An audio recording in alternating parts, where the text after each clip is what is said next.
So welcome back to the channel and Cycle Lean community. My name is Neil, cycling coach and health consultant, and today just want to chat to you about pre-ride jitters. So if you're a bit nervous getting out on your weekend rides with your local group, especially if you haven't been out riding for some time, fitness might have dropped over a period of time and you just feel really nervous about getting back out on the bike, then I'm just going to go through some strategies, give you a client example of how we overcame those pre-ride jitters with one of my clients, and give you some takeaway tools to help you overcome them, get back out on your weekend rides and enjoy your riding once again. So it's quite normal to be nervous about joining up with a group ride. I know when I first moved to London and started cycling with a faster group, I was getting dropped pretty much every week. But for me and my personality, that just fueled me and gave me more determination to want to get out and start training harder in order to still ride with them and not get dropped in the future. But if you're new to cycling and you haven't done much riding with a group before, you might be really nervous about getting out with a group ride if you are thinking of doing so. Also, if you haven't ridden for ages, I know friends of mine that haven't ridden for ages, and sometimes they feel that it's easier not to ride with us because we've been consistently cycling regularly, so our fitness levels are going to be significantly higher. So joining back up can be quite intimidating. The feeling that you're going to get dropped within the first few minutes is probably not something that you look forward to. So building in some form of strategy, so when you do come back riding, you're not going to feel that you're going to get dropped so soon, and hopefully you can hold on for the majority of the ride and enjoy a group ride with your mates once again. So one of my clients, Mark, who was 52, he was suffering with this same issue. He mentioned that he was making excuses a lot of time. I'm too slow. I'm going to hold everyone up. What if I can't keep up? All these self-doubts were going through his head quite consistently, something I know I can resonate with. And a lot of people, yourself included, might have experienced this kind of self-doubt in your head before joining a cycling group on a weekend ride. So we focus on a few factors first of all, and one of the key factors was making him focus more on his own progress rather than trying to keep up with everybody else. It's very easy to get lost in Strava stats and seeing how everyone else is riding around you and forgetting about your own progress. And you have to remember there's always going to be faster cyclists than you, there's always going to be slower cyclists than you. So really focusing on your own progress, use Strava as a way of monitoring that in terms of your PBs, maybe how well you used to ride and how you might want to get back to those fitness levels from the past, or how your fitness is progressing. So really focus on your own progress. Don't get hung up on trying to match everybody's PBs and get KOMs all the time. Really just use Strava as a way of communicating with the community, encouraging other people's rides, finding good rides to ride, and not getting hung up on the KOMs and the PBs. So after that, what we also focused on was building some form of consistent training. It was important that we built in more training within the week. At the time, it was just riding weekends and not really riding much else in the week. So building some form of consistent routine was really, really vital. And this can be as simple as a 20-minute ride 2 or 3 times a week. If you're new to cycling, this could be a more structured training plan. If you've been cycling regularly, you want something a little bit more bespoke to your training needs. But being more consistent with your training is going to give you more confidence. So when you do get back out on the weekend rides, you're going to find that you've already got a good base of fitness to be able to cope with the demands of your weekend ride. If you're not doing anything and just riding at the weekends, then it's going to be a big hard slog. I know myself, when I first started riding, I was just a weekend warrior, as they call it, and I wasn't doing much riding in the week. It wasn't until I started riding at least 2 or 3 times in the week that my fitness significantly improved, and I was able to not get dropped on my weekend rides when I went out with my friends. So focus on that. Small wins consistently over time will add up. Also looking at gradually improving your intensity within your training. So look at how you're progressing and see how you can improve on certain factors. So it could be going for an hour cycle and then increasing that to an hour and a half. It could be increasing the intensity of the ride, doing intervals at certain heart rates or power data.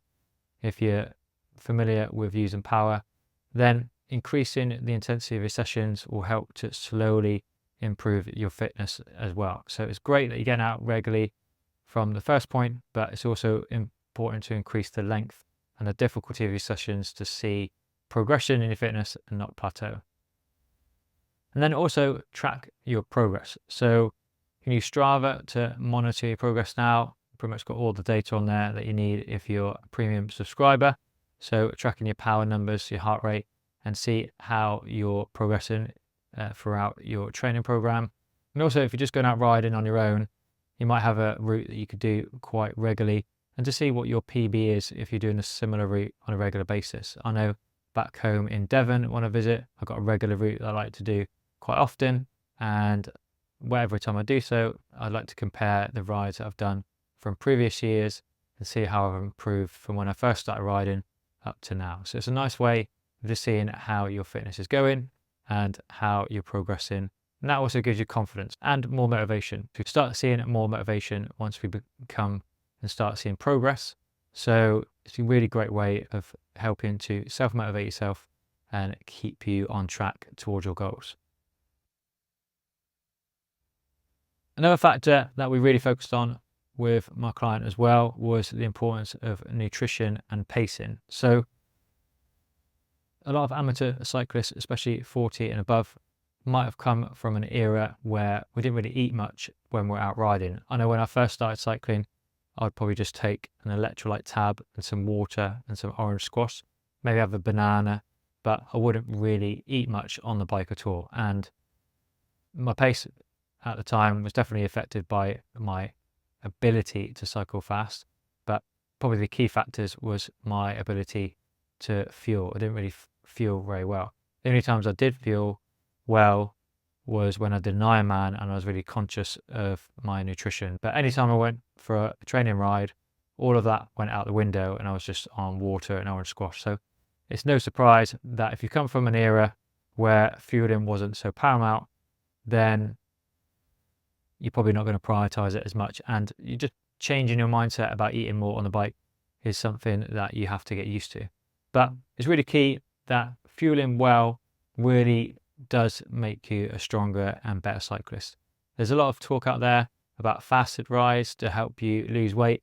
And if you're looking to lose weight and that's your only goal, then fantastic. However, if you're looking to cycle strong and cycle fast and lose weight, then you want to fuel well on the bike and focus more on your calories that you consume off the bike to lose weight. Because if you're not fueling well enough when riding, then you're going to be slow, you're not going to get faster, you're not going to get stronger. So it's going to really impact your ability to perform at your best. So that was one of the things that we really worked on with Mark, was making sure he had really good pre-ride nutrition. So fueling 2 or 3 hours before the ride with at least 1 gram of carbs per kilogram of body weight, with some protein in there. So this could be an oatmeal with some banana, some nuts for added protein, or if you want to add some protein powder, you can do so as well. And then making sure he was really on top of his nutrition while riding. So from the get-go, making sure you're trying to consume at least 1 gram of carb per kilogram of body weight per hour. And this is every hour up until you finish the ride. So this could be anywhere from 60 to 90 grams of carbs per hour, depending on how much you weigh. And this was mainly through carbohydrate drinks, energy bars, gels. Obviously choose what you feel you're most comfortable with consuming on the bike, but a variety of all those I find work really well for myself, especially the carbohydrate drinks that are just so easy to digest, not a faff to eat on the bike, and you get the fuel straight into your bloodstream, into your muscles a lot more efficiently, rather than having to digest it while riding. And then finally, looking at how you're going to pace yourself while riding as well. So make sure you set a comfortable pace that allows you to settle into your rhythm. Don't go off too hard, too fast and get carried away, get too excited, burn too many matches in the first few miles. And then this approach will help you to prevent any early fatigue reduce the anxiety when it comes to feel like you're going to struggle to keep up towards the end of the ride, depending on the distance that you're covering, and hopefully make you feel that you can enjoy the experience a lot more rather than feeling anxious. So those are the key factors that we really focused on with him, and what we really work on with our clients in terms of overcoming those pre-ride nerves. There's pre-ride group ride anxieties, sportive, if you're nervous before a sportive or a big event that you're working towards. So what we practice in training and on your weekend rides with your groups is what you're going to apply when you get out on the road for a sportive. So nothing's going to change. The only thing that's going to change is that you might be riding in a different environment. The weather might be different, for example, and obviously the terrain's going to be different. So I think it's really important that you focus on those key factors to make sure you overcome any pre-ride anxiety. So just to summarize, make sure you build confidence through a consistent training plan. Make sure that you focus on your own progress and celebrate your own wins rather than getting caught up in what everyone else is doing. And then finally, make sure you have proper fueling and pace yourself to reduce that anxiety to hopefully make you enjoy the experience a lot more. So thank you very much for watching. Let me know your thoughts in the comments below if you have any pre-ride anxiety jitters. And if you're enjoying these videos, don't forget to like and subscribe, and we'll see you in the next one.